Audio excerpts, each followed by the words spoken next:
we've got some of the winners with us today to have a chat to and find out a little bit more about. So, starting off with the Technical Officer of the Year.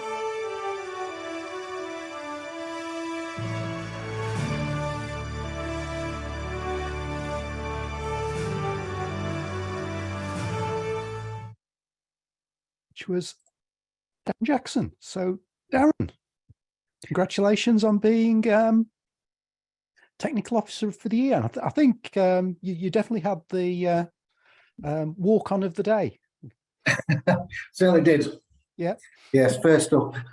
Yes. So I think you're relatively new as a technical officer as well. You've kind of relatively new to the post and made a big impact there in Leeds. I believe so. Yes, I've been here 18 months. Yeah. But prior to that, I had my own business and looked after like 19 care homes. So what drew you into being a technical officer with Leeds Care and Repair? What drew me into it? Yeah. I was looking for a better work-life balance, to be honest.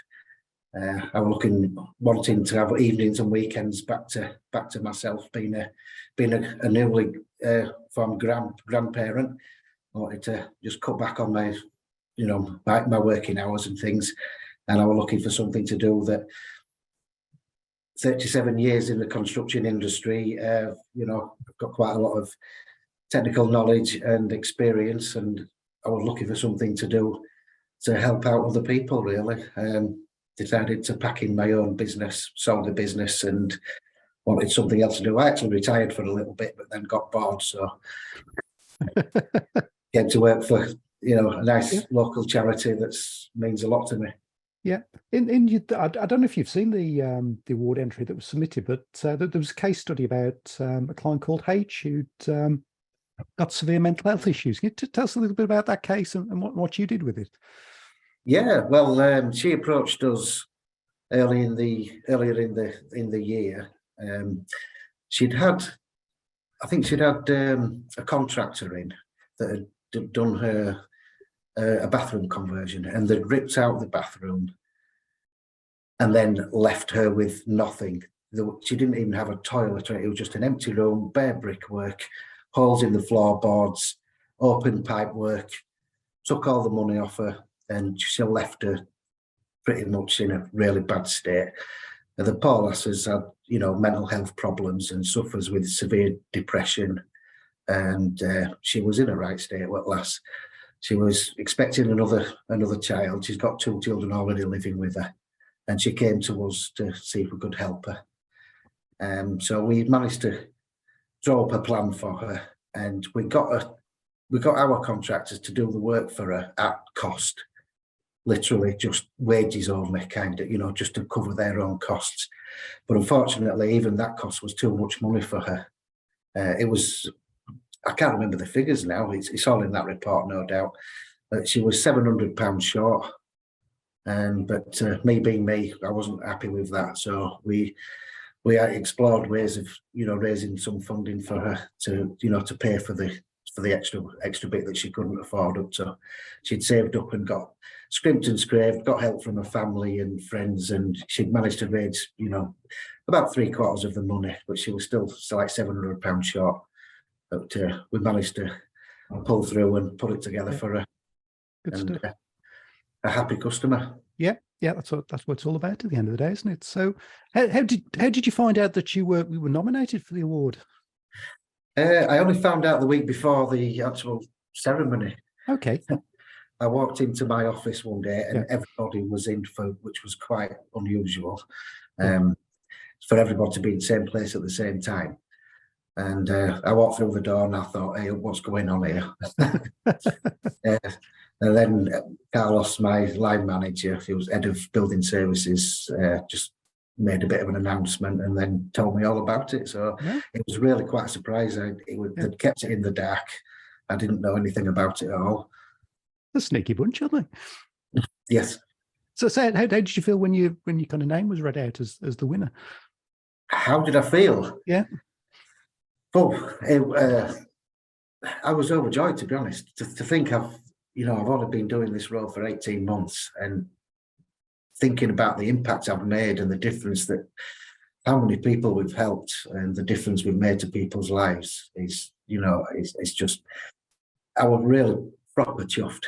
A good Yorkshire saying for you. Yeah. Proper chuffed. And I was just over the moon with it. I really was. Do you know what I mean? Just to be nominated meant so much to me. But to actually win is just, well, it's beyond all expectations, to be honest. Cool. Have you done anything to celebrate since? Went out and had a few jars. Okay, fair enough. That's good. Well, congratulations, Darren. You're the technical officer of the year. Is there anything from kind of Leeds Can Repair that we should look forward to next year? Any kind of new services or new developments that might be kind of award winning this time next year? Oh, we're looking at a few nominees. I'm not going to say too much at the moment. Okay. But, we've got a few things in the pipeline that we can celebrate and put out there to the world to say how good a organisation Care Repair Leeds is. So if one of your colleagues walks into a room full of people around this time next year, that they might have an inkling what's going on. Possibly so, yes. Possibly so. Great. Thanks, Darren. Thanks for joining us today. Thank you very much. You're welcome. Goodbye. And Merry Christmas, everybody. Thanks, Darren.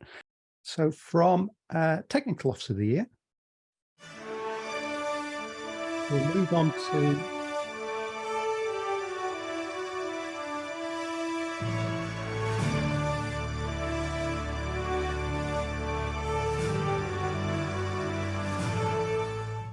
Social Housing Adaptations of the Year, which went to Your Housing. There we go. Hello, Victoria.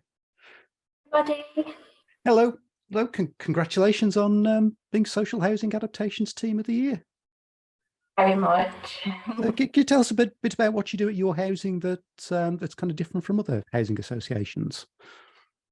So we work in 33 local authorities in the north of England, and we're a very, very small team.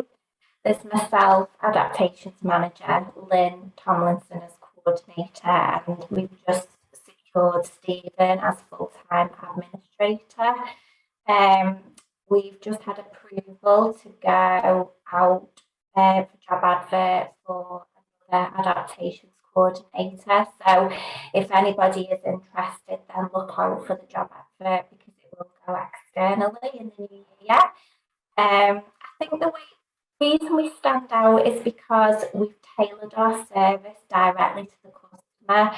We've made it a very, very successful service by keeping the customer up to date, and we follow them on the journey. So from inquiry through to completion, we do follow them through on the journey. We keep them updated. They know every step of the way what's happening with their adaptation, and I think that also reduces complaints as well because customers want to know exactly what's happening. So that's exactly what stands out for us. Yeah, you look like a very close-knit team when you went up to collect your award. Yeah, we're a lovely little team. We really get on. We have lots of giggles. As I said, when I did the speech, we've had tears along the way because we deal with some really sensitive cases. And it does affect you. When you see what you're doing for the customers, we're just about to complete on an extension, and we've worked with Millbrook on this extension. We've worked in collaboration, and the joint working we've done, and we've turned an extension, a single-story extension, to create a bedroom and wet room. We've turned it around in 9 weeks. The little girl, and she will be moving back home for Christmas. So we do some really, really good things with other local authorities. Yeah. So what does it mean to you and the team to be crowned Social Housing Adaptations Team of the Year? It was amazing. When Lynn and I started the job 4 years ago, we were literally just handed a load of emails, lots of open jobs, and basically it was a blank canvas to go away and tailor the service just how we wanted it to be tailored. I'd previously worked in adaptations, so I kind of knew the direction I wanted it to go in. And obviously, with Lynn's knowledge as well, we've just built up a really good service. We've got everybody involved in your housing group, things that were working well, things that weren't working well. And we worked on those, especially focused on the things that weren't working well. And yeah, it just shows the hard work we've put into it over the last few years, and we get some really good feedback from the local authorities as well. So yeah, and we're not perfect. We will continue to improve and grow, and we've got some really good ideas for next year. So yeah, carry on hitting and running. Yeah. So what's your next plan? Do you think what you going to work on next year? So obviously, bringing in another adaptation coordinator is a massive bonus to us because we can devote even more time to tailoring the service, working more closely with our tenant support team in your housing group, and also working more closely with housing management as well, because it's not always about adapting the property, also looking at how we can use our stock, and that's something that we know we've got to look at, reletting our adapted stock. So big. Yeah, sounds good. And I kind of noted from your application that you'd trained over 300 of your colleagues in kind of the adaptations, policies and procedure, which sometimes kind of adaptations go under the radar a bit in housing associations. So has that kind of made a big difference in terms of your kind of profile as a team across the organisation? Absolutely. I'd always describe sometimes adaptations as the poor relation of a business, because people don't understand exactly what goes into adaptations. With us raising the profile, and we continue to go out to the teams at your housing group and any new starters, especially in the contact centre, I will train them. So they're all briefed on exactly how we deliver adaptations. And I think that's worked brilliantly. And obviously for new starters coming in, we want that kind of into contact where you can deal with the inquiry at that first point of contact and keep passing on to different people. So, that has worked significantly, and we'll continue to do that. Excellent. And I think you invited me up to Warrington to come and meet you. Yeah, you're going to come up to Birchwood, aren't you, Warrington? Yeah. So send me some dates, and I'll come up and see you in the new year. Okay, thank you. Okay. Congratulations, Victoria, to you and the teams. Good, very much. Thank you. Thank you. So after Social Housing Adaptations Team of the Year, next up is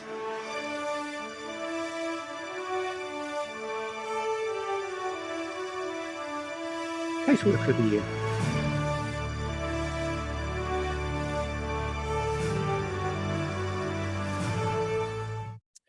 And that award went to Helen from MEA. Hello. Congratulations on being Caseworker of the Year. Just listening to that music nearly sent me into a spasm again. Did it's it? just I think you were probably our most emotional winner last. Yeah, I was certainly the quietest, I think. Yeah. Okay. Yeah. So what did it mean to you to be Caseworker of the Year? I just didn't expect it. I didn't expect to be nominated, let alone win anything, because we're just sort of a little group in a big pond, as it were. Mind you, we've grown from being sort of a small group of 5 to about 45 in the last couple of years with COVID and energy bills and the cost of living crisis. It's just expanded beyond belief at the moment. Yeah, so March's energy agencies. Can you tell us a bit about what March's do and kind of the area you cover? Yeah, I mean, we cover a variety of areas. I'm based in the Shropshire team, and we've got Derby and Derbyshire, Telford, and we used to have a West Midlands team, but we're sort of expanding all the time. But I'm primarily based on the Shropshire helplines, and that's the what I know about the grants and the funds and helping people out with their energy bills, how to get their boilers fixed, heated throws, we cover a whole gamut of sort of energy related issues and crises. So it's quite an interesting job because you never Yes. know what's going to be on the end of the phone. Yeah. So the case study that came with your nomination was for David and Betty, which I think their names had changed. And, Yeah. David was in an renal unit. Can you tell us a bit about Yeah. that case and what you did? Well, I mean, I've worked with him for about 2 or 3 years because unfortunately it's not always easy to put central heating into a property because of the nature of the property, grants, funding, people, schemes. It's just such a fast-paced changing environment. But yeah, they were referred to us by a social worker who was concerned that they'd got no central heating. He was in receipt of kidney dialysis and he used to have to sleep downstairs on the settee by the fire, by an open fire, because he couldn't actually get upstairs and there was no, the main source of heating was a log burner. And unfortunately, when his wife, who was a carer, had to go out to work of an evening, she had to put the fire out because it was obviously a risk to his health if anything caught fire. So he was freezing cold, had to go to dialysis 3 times a week at the renal unit. So the first sort of thing that we could think about was to give some things to him to sort of try and keep him warmer.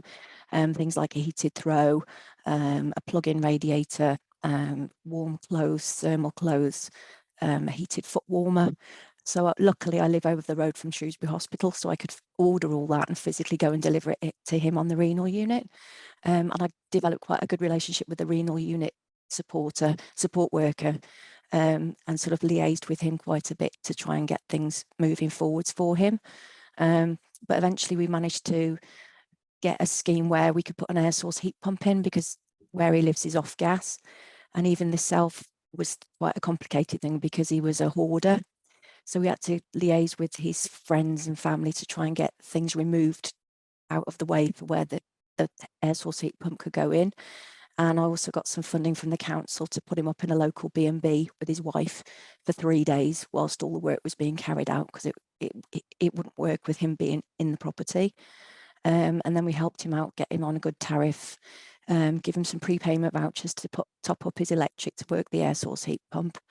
And I've given him since another free pair of heaters, nice thermal slippers, because he particularly liked them so much he'd worn them out. So we give him another one in the post. Good stuff. Yeah. Good stuff.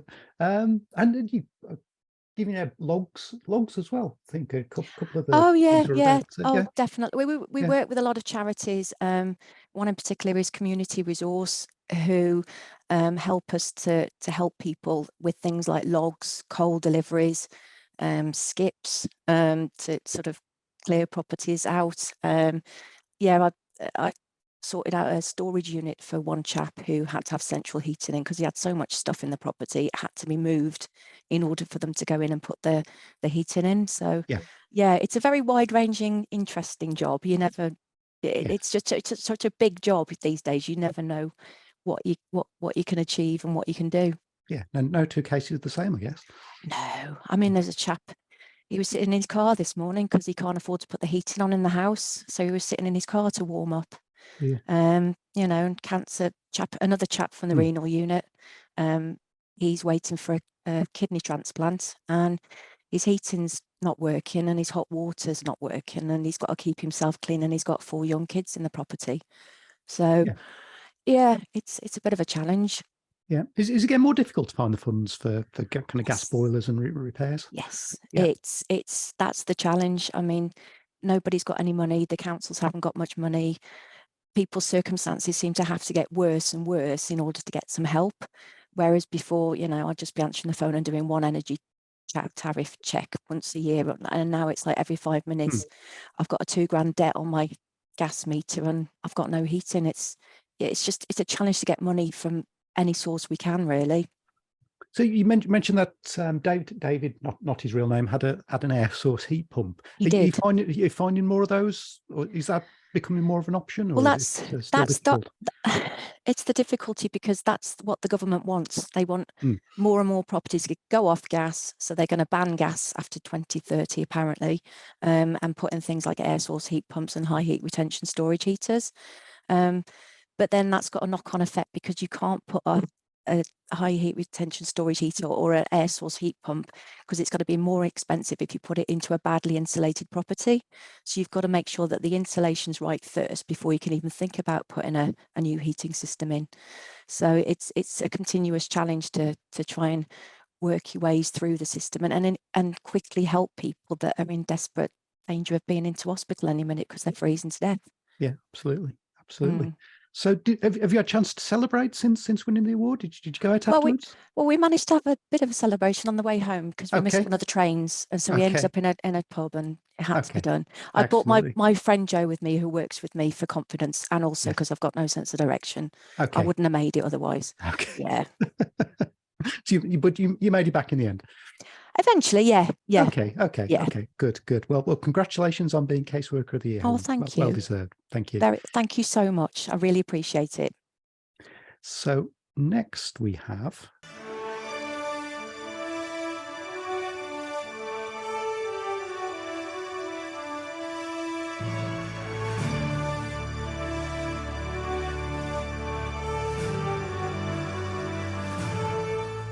So we have the Outstanding Achievement of the Year Award. Got Helen here from Manchester Care Repair. Hi, Helen. Hi. Hi. This was, I think this was a slightly different entry to some of the others, to do with Homes First. So can you tell us a bit about the kind of project and what it was set up to do? Yeah, I mean, from our point of view at Care and Repair, it was completely new to us. And we were asked, I think it was the end of summer 2021 last year, to look at how we could help patients who were inpatients on a mental health ward, an institution or a step-down programme to prevent delays of transfer of care. They call it DTOC, basically to ensure that when a patient is medically optimised, that they could get home, that their housing environment wasn't a barrier to discharge, which in an awful lot of cases for mental health patients, it can be. And we were approached by Mind, the charity that work with people with mental health in Manchester, and asked if we could put something together to look at helping people both across Greater Manchester. So for a start, that was different for us because we are very much Manchester City Council area. That's our history. But this was to work across the five local authorities that come under Greater Manchester Mental Health and the 5 authorities that come under Pennine Care. So it was quite a new thing for us and quite an extensive. We had no idea how what the demand was going to be like, because it's not traditionally an area we've worked in before. And I think we were approached because of our success or our history with working with just acute hospital discharge in Manchester City Council, the 3 big hospitals across Manchester. We do a lot of handy help type work there to help people get out of hospital, key safes, grab rails, that sort of thing, low-level interventions. And we also do a bit of tech officer work where a client might own their own property, no heating, can't be discharged home because of that. And I think that it was because of our success from that and our history in working with those 3 acute hospitals that we were approached to do this. And it came out of the blue very, very quickly. And before we knew it, we were very, very short project bid to get the funds. And next thing we know, within a month, we found out we had the service, had to recruit a mental health caseworker, because although we have caseworkers who are out there working in the community, we needed somebody with a bit of specialism in mental health and sort of housing. And we came across Louise, my colleague, and we just hit the ground running. And we thought, I think to begin with, we had no idea what to expect. And we thought it was going to be a case of, obviously, when somebody is sectioned into a mental health institution, quite often they're removed from the home property, no warning, lights were going to be left on. We thought that fridge might be full of perishable goods. We kind of imagined, I think, not knowing any different, that it would be those sorts of interventions, go into the property, sort of tidy the property up and leave it secure. and it turned out to be a whole different kettle of fish. We thought we would cover 48 clients in the first year across the 2 different trusts. And to date now, I think we are on 101 clients now. Wow. I think you said you had 21 cases within the first 6 Yeah. weeks. So Yeah, that the must have been first quite a 2 challenge to get. Well, exactly. I mean, we weren't used to working with these hospitals. They were, Yeah. some of them hadn't even heard of Care and Repair. I mean, Hmm. a ward in Oldham, they had no prior knowledge of what we did, and nor would they need to, because they didn't deal with home improvement agencies themselves. So we had to do a lot of learning about what was available in their areas if we needed, because obviously the stuff we could offer in Manchester, we couldn't necessarily offer in Wigan and Tameside, and their local authorities that sort of are outside of Manchester City Council area. So we had a lot of learning to do very quickly. And while the first week or 2, we were sat there thinking, how do we approach all these hospitals and get ourselves known right across 10 boroughs? And then, yeah, like you say, within 6 weeks, we were on 21 requests for work. And it wasn't a case of going in and just cleaning up the fridge and switching lights off. It was quite horrific, some of the situations that people were living in. And obviously, you've got the added complication of sometimes the person couldn't go back to that original housing environment because there might have been a breakdown in relationship, which led to their ill health. All sorts of different scenarios we came across. But yeah, we've done a lot of learning in a very short space of time, and I'm very lucky that we really did recruit. And she was in the toilet when we got our award, but She was. I think that was my favourite photo of the day. As she could have appeared stage left. Yes. Unbelievable. Yeah, it was because the running order was slightly different in the booklet than Right. I think it was on the inside sheet. So she went, "I've got to go." I said, "No." She was gone. And we honestly didn't think we would win. We were up against National Energy Action, and we thought with the current climate, they're bound to take the prize. So we weren't expecting to win. But, I think it was a very, very strong entry. So can you give us a kind of a good news story of kind of one of the cases where you've kind of made a real difference, and somebody's kind of emerged with amazing outcomes from what you've done? Yeah, absolutely. A particular client, I'll call her Miss Y. She was going. A lot of the clients, once they're in the ward, some of them can have been in there for 2 years, and this client was in there for quite a long time. She was actually referred to us about 6 months previous, but they weren't able to find her a suitable tenancy to move into. So she finally got a tenancy, signed for the tenancy, and we got her in there, and we kitted her out with full furniture pack, so bed, sofa, coffee table, wardrobe, bedside unit, full furniture pack, also all amenities and white goods wise, because there was none of that in the property. And she painted a beautiful picture for Louise, and she was very, very touched. Another client who was living in a housing association, she was going back to original tenancy. When we got in the property, we couldn't actually see what we needed to do because of the extent of it needed such an extensive crisis clean that we had to do the crisis clean first to find out that there was a lot of stuff in the kitchen that she didn't have. The fact that the flooring in the kitchen, because of the extensive dirt and grime that had built up over time, just we had to get that out first before we could actually see what we were dealing with. And I think she had pest infestations as well. And obviously you don't know that until you've got through the stuff, if you like. And she wept quite, and she still stays in touch with Louise now just to tell her how she's getting on, because obviously once we've got the patient home, then we sort of move on to the next person, sadly. And what we're finding is that where there is community-based support, once somebody gets home, the success is so much greater, and it's just trying to make sure that people don't fall through the net. So what Louise won't just get the property sorted, there will also be onward help, making sure they've got the right links, especially if they're moving to a new area, which is quite often the case if it's a new tenancy, making sure that they've got the links to the local community, and making sure that there is community mental health support for their recovery once they are back home. So what do you commissioners saying about the service? Is it now being continued? Have you got more funding to continue?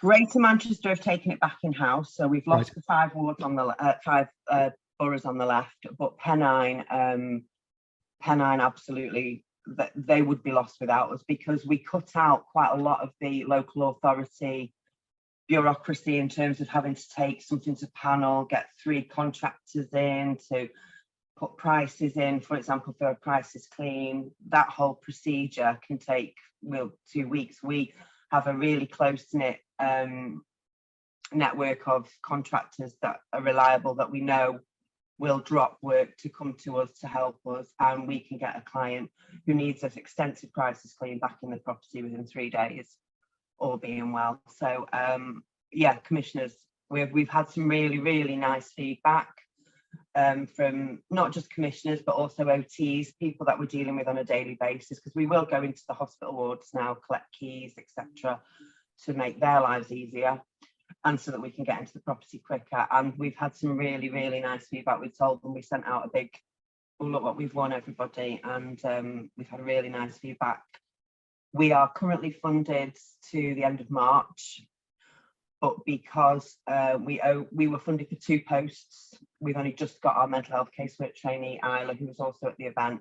She's just come on board now, and so we can stretch the funding a little bit further into the year, but we are now sort of banging on doors at Pennine saying, please, please keep us going. Well, hopefully banging the trophy on the door does helps a little bit. Well, we certainly will make them realise how good the service is, because it is a really nice service. It's opened my eyes, and it's slightly different because I deal with preventative services, so I'm dealing with the handy help and the home from hospital stuff that we've been doing for a long time, and this is a different approach. It's getting somebody in there, and it's more of a holistic, trying to get everything working together in a very short space of time to enable that discharge. Oh.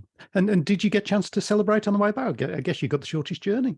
We were the last to leave. Okay. They were moving the table. Okay. Me and Louise were the last to leave, but we did go back to the office. But yeah, it was a short journey. So then we went home. But we are pending a celebration. Okay, excellent. Good news. So congratulations to you and the team, Ellen. It was a very well-deserved win. Oh, thank you very much. Thank you. Paul. So after outstanding achievement, we'll move on to Housing Go-To of the Year.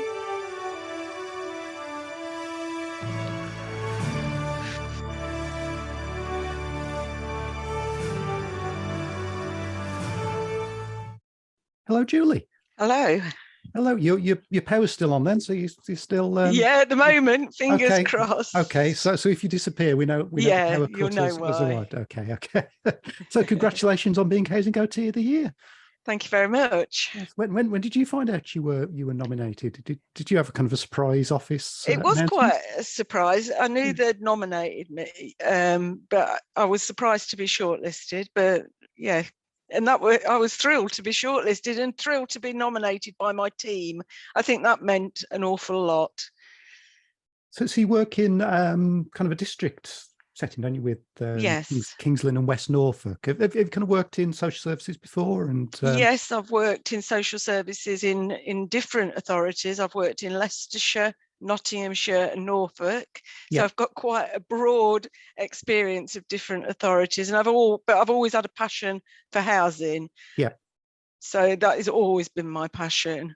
So how does it compare working in a district compared to kind of county councils? It's much more focused. I can focus clearly on housing and adaptations. And so in that way, it's much nice. That is really my passion. But because I've built up quite some good connections within the social services team, it's Yeah. really useful to be able to joint work some cases with them but understand what their priorities are and their constraints. Yeah. So you've still got a good relationship with the social services OTs and kind Yeah, of bring yeah. that link into the districts. In the nomination, there was a case study around Toby. Yes. Tell us a bit about Toby and Toby how was you helped him. severely disabled young man whose mother went through a period of domestic abuse and had to be moved very quickly to inappropriate housing with her other two sons into a flat, and she was having to carry Toby up the stairs, and she had a back condition herself, so it was really not an appropriate situation for her to be in. So we worked very closely with housing to get her rehoused into something suitable. The first property we viewed wasn't quite right, which was disappointing for her, but very soon after we found the right property that already had a downstairs bedroom and shower room, so it needed very little adaptation work. We helped her with moving, and actually to see her now, it's like a different person. Yeah, it's made a big difference to their life. Absolutely, has made a massive difference to everyday living. Yeah, that's what it's all about at the end of the day, isn't it? Yeah. It also in the entry talked about pilot trusted assessor scheme. So how's that been going? That's been going well. So a lot of the staff here have been doing the trusted assessor scheme, and I'm happy to support them and do joint visits and for them to come out with me, and because the way you learn is through experience and seeing. Yeah. And every person you see has different needs, so it's really important to find out what their expectations are, and what would be the best way forward. Yeah, and you find that's working kind of the mix of presumably they kind of do the more straightforward cases. They do the more straightforward. Yeah. Yes. And that works really well. Yeah, but that means I get most of the complex cases. Okay. But actually, I quite like that. I quite like the yes. complexity. And yes. I suppose makes kind of the best use of your knowledge and expertise. Yes, and that's yeah. Yeah. And is that making kind of an impact on waiting times and waiting lists in terms of using trusted assessors as part of the mix? Definitely. We've got some new ones coming up, having their training soon, which will make quite a big difference to the waiting list. Yeah, I'm afraid at the pandemic it went very high, but we are working through it now. Yeah, and constantly checking the waiting list, so that, because people often, they're on the waiting list, but they've sorted themselves out or their situation has changed. Yeah. So constantly keeping on top of the waiting list is really important. Yeah, absolutely. And they do that. And I guess you probably had one of the longest journeys back from Manchester. Did you manage to enjoy yourself on the train, or did you stop over? Or what? It was so hot on the train going back that most of us were asleep, I think. But yeah, no, it was, every train was on time, and it was brilliant how close the venue was to the train station. Yes, literally just brilliant venue. Yes, we had a lovely time. We did. Good. Yeah, it's I'll say later, but we're going back there next year, so we do like it there. It was very good venue. Yes.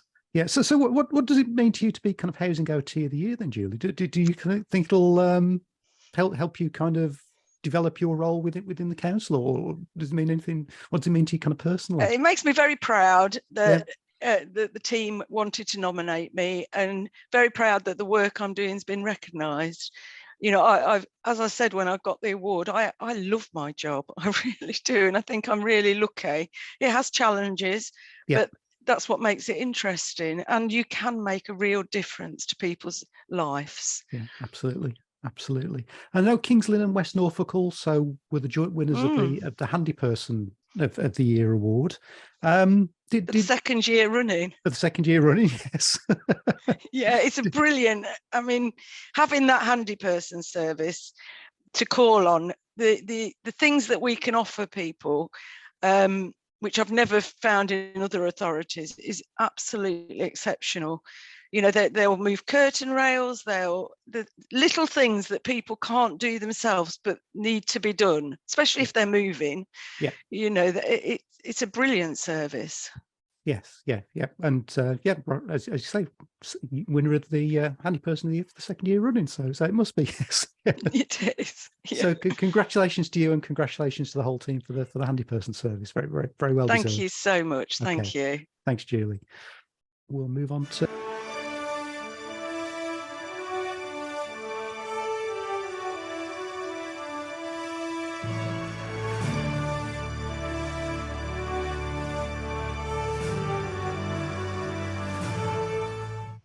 Home Improvement Agency of the Year, which again was let me spotlight you. There we go. Hi, Carl. Hello. Hey there, you all right? Yes, thanks to you. Yeah, not too bad, thank you. Middlesbrough Staying Put, Home Improvement Agency of the Year again. You must be getting used to this. Oh, I know it. That was the second time, that one. Yeah. Too bad, not too bad. Yeah. So I know it's almost difficult to kind of point out the kind of individual things that Middlesbrough do because you do so many different services across across the area. So kind of for you, Carl, what do you think of the kind of the key things that kind of 2022 has kind of been particularly important for Middlesbrough Staying Put? I just think, like you say, we've got our DFG scheme. That's what generally the majority of our revenue comes from, and that's our main body of work. But it's all the other little things that accompany that. So you've got the likes of like our hospital to home service, our kids' home zone service, you know, our boiler service, Greg's Fund, digital inclusion, staying included. They're all additional services that just make the agency what it is and winners this year, really. And obviously the staff are fantastic, so you know they deliver everything with passion. You know, we give everything 100%, and the customer comes first at the end of the day. You know. Yeah. So what do you think makes a difference for Middlesbrough? Because I think one of the other things that I noticed this year was that some of you may remember there was kind of the Channel 4 News piece earlier in the year that looked at waiting lists for DFGs across the country, and obviously they've kind of focused on the areas that took the longest to deliver an adaptation.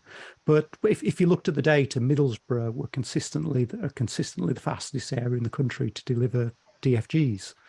So what do you think makes the difference in Middlesbrough that you're consistently faster than everywhere else in the country? To be honest, I'm not quite sure. I often wonder why things do take so long in other authorities, but I presume it can only come down to policies and procedures and having the backing of the higher management within the council, I'm presuming. Like you say, we have fantastic OTs, fantastic tech team. So accompanied with our admin team, we just seem to be able to get things through really quick. And I think that comes from this is our 30th year now in being a home improvement agency. So I think that shows with the experience that we can get things done a lot quicker with the backing of the council as well. Yeah. And I suppose the other thing is, as well as being winner of Home Improvement Agency of the Year, you're also, along with Kings Lynn and West Norfolk, joined Handy Person Service of the Year again as well. So kind of two trophies to take back to Middlesbrough. That was a surprise, that actually. I didn't, because normally when we've won an award in the past, I don't think it's been heard of before. Someone winning twice in one year. Looking at the Hall of Fame on your website. So when we got the first one, we were like, right, that's it, then let's go home. We're not winning the next one. But then it was quite a shock that we'd got the Agency of the Year as well, so which was fantastic, really. Yeah. And I suppose it's a relatively long trip back to Middlesbrough from Manchester. Did you kind of get to celebrate first, or were there a few beers on the train? Yeah, we didn't go on the train. We came in the car. Okay. So we stopped off at Walkabout for a few beers before we left, which was a bad idea because once the floodgates were open and you were sat in traffic for trying to get out of Manchester for nearly 2 hours. It was a blimey. nightmare. Yeah, I bet your designated driver wasn't very happy at that point. No. Yeah, but no, congratulations. I think for all the judges, the entry kind of really stood out as Home Improvement Agents of the Year. And so what's going to plan for 2023? Because I think it's probably going to be difficult for anybody to beat you next year. So have you got other things on the anvil? Well, I know we've got the pilot, the Home Smart pilot, the Smart Home pilot that we're running with yourselves, to try to get more people on board with the digital aspect of things. So obviously we're going to run that alongside with our handy person service, so they can identify the customers. Yeah, and then we can target the people that are struggling with assisted, like the technology side of things, because obviously we do that with our digital team at the moment anyway, so I think it will fit well in with that. But I think one thing we have spoke about for future projects for the year, obviously with the cost of living crisis and the fuel costs and people not being able to heat the homes and things, so we're going to look at schemes around that going forward for this year to see what's out there and what we can provide and what funding's available. So that should be a good place to start, I think. Good stuff. Well, we'll look out for that in your entry next year. So congratulations to you and all the team, Carl. It was very, very well deserved. Double winners. Thank you very much. Okay, thanks, Carl. Merry Christmas all. And to you. So the last award we're going to hear from is the DFG Home Adaptation Service of the Year.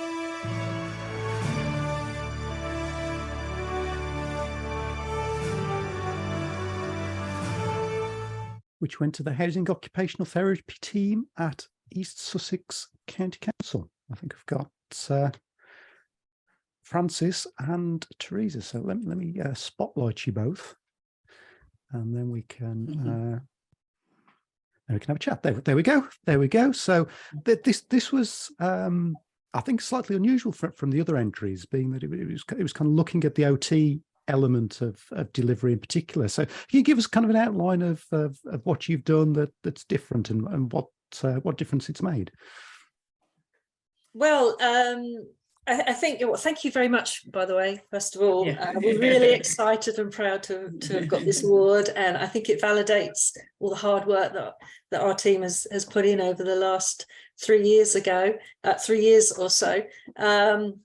The East Sussex Housing OT team was formed about 3 years ago to address sort of problems with the DFG processes and to form closer links and better working with our housing colleagues.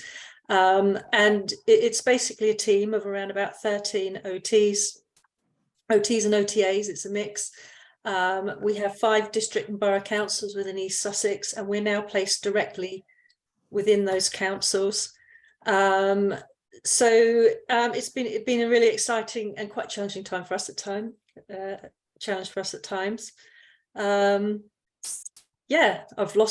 Okay, so what difference has it made, do you think, having the OTs embedded within the district rather than separate within social services? I think it's definitely speeded up, from first point of contact to pick up to assess for someone's adaptations needs. And I think what was happening before was that people were sitting on adult social care waiting lists for quite long time, even though it might have been only a straightforward, say, shower adaptation that someone needed. They were sitting for months on that waiting list before they were seen, and there were a lot of handoffs from because in adult social care as it's set up at the moment, it's OTs who assess for any of the adaptations over 1,000, so the more complex adaptations.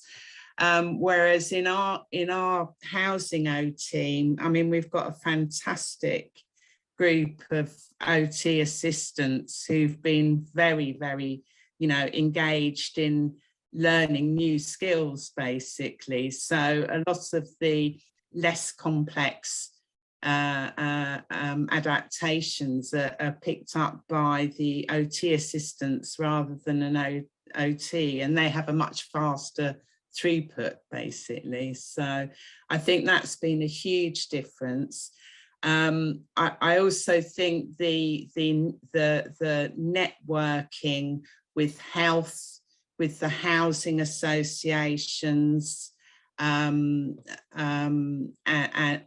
with the well, we've got a home improvement agency on our side of the county. It's given a lot more continuity for people who are having adaptations, because what happened previously was that an OT would assess, make recommendations, close case, and that might have been an adult social care OT, it might have been a private OT, and then they had no further involvement in that particular case. So if any issues arose or there was a change in needs, it would then be someone who had never met that person before would then be going out and picking up, sometimes several months later. So you know, now we've got sort of like basically whoever picks up a case will stick with that case until completion of the works. I so think we're a dedicated team that are able to, yes, I see think that that's through now. Yeah, and just that people know who to talk to, you know, our health colleagues, our colleagues in social care, also on the children's team as well, the learning disability team, continuing healthcare, the rehab teams, the hospitals, they know that there are, you know, sort of dedicated housing OTs. So it might not be just about adaptations, it might also be around rehousing and housing options for disabled people. So I think it's just really helped that whole communication, really. And those other teams can now refer directly into us as well. We've got new pathways to do that. So rather than perhaps going into social care and on a waiting list again, they can come directly to us. Excellent. So there's a team of 13 and 5 district councils. So how does that work practically? Do you kind of have people that are dedicated per district, or how does that work? So there's a senior practitioner housing OT post with each district and borough. Yeah. Francis and I actually job share, so we're half a post each in one. Right. And then there's a mix across the county between OTAs.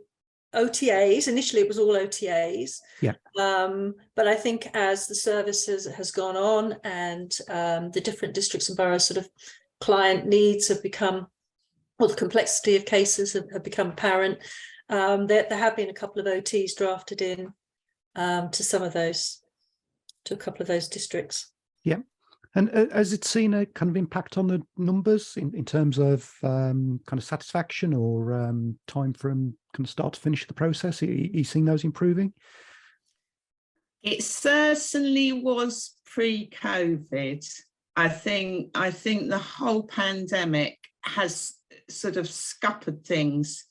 I mean, in Rother, we were certainly getting pretty quick turnarounds, I think. You know, I mean, like a straightforward adaptation, you were probably looking at sort of 3, maybe 4 months from referral to completion. And some of them certainly were within 3 months. We had one case which was a very urgent stair lift, where I think it took sort of like, well, from the OT assessment to grant approval was something like 2 weeks. And we then had to wait for the stair lift to be fabricated. But, you know,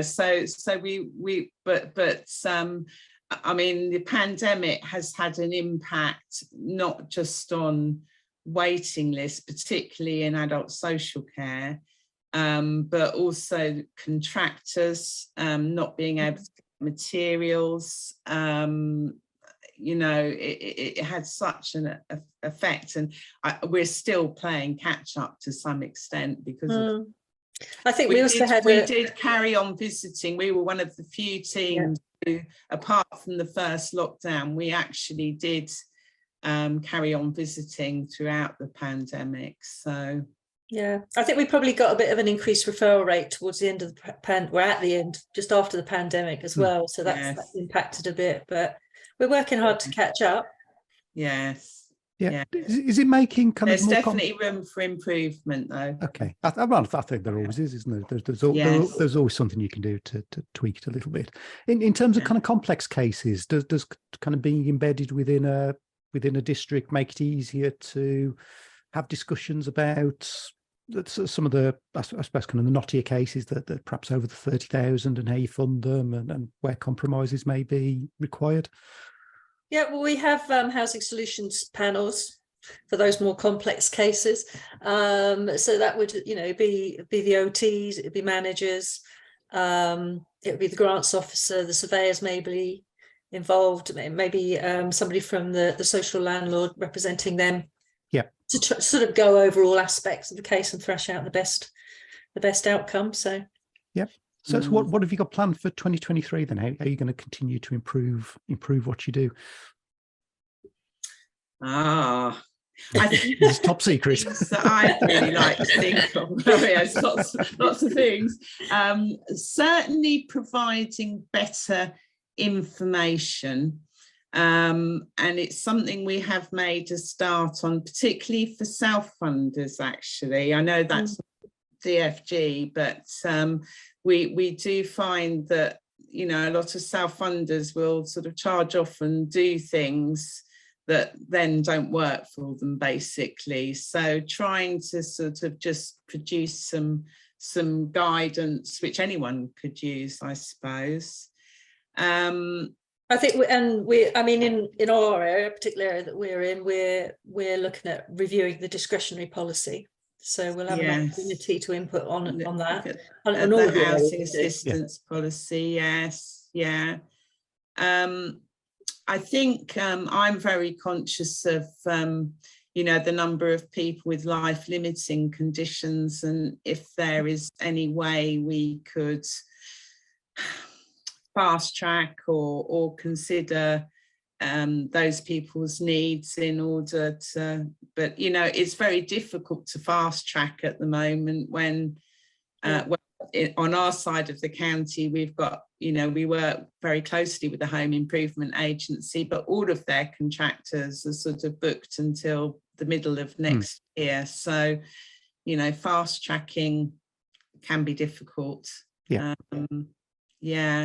I mean, there's other aspects to our team, because we are also involved, you know, sort of to some extent across all the district and boroughs with people with the housing needs aspect, homelessness prevention, and also the new builds, and particularly wheelchair accessible properties, and the plans. So it's wider than just DFG. It's kind of a broad range of housing solutions. In each of those areas, there's quite a lot of different things we could be doing. And we can see the potential of these different things. It's just being able to get there, and I think the more that we sit within the districts and boroughs, the more opportunities we have for that. They understand our role and why we're accessibility mad.